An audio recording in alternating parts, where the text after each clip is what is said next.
Hola a todos, hoy les voy a platicar acerca de mi amigo Jacques Tardy.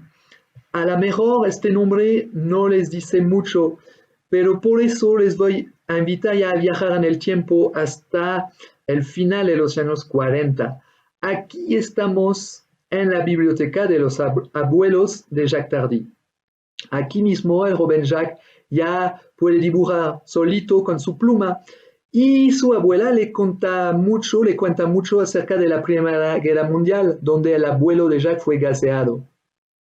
Pero a joven Jacques no le entra mucho cuál podría ser esta famosa guerra de las trincheras. Hasta él está pensando que fue como una guerra donde los combatentes eh, queda, habían quedado hechos trizas.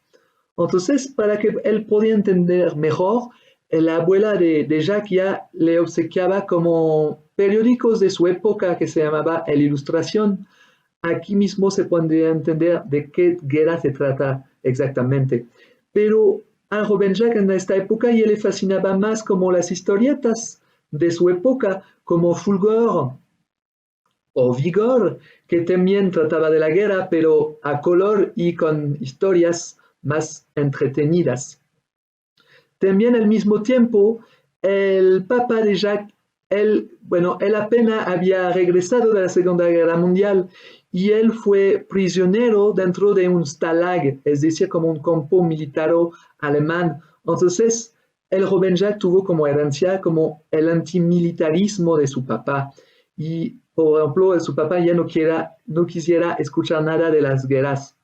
Pero un día, cuando estaba leyendo sus cómics, los amigos de Jacques ya le contaron acerca de las guerras contra las colonias, contra los países colonialistas. Les platicaba acerca de una batalla que estaba situada en Indochina, por ejemplo, a la batalla de Dien Bien Phu.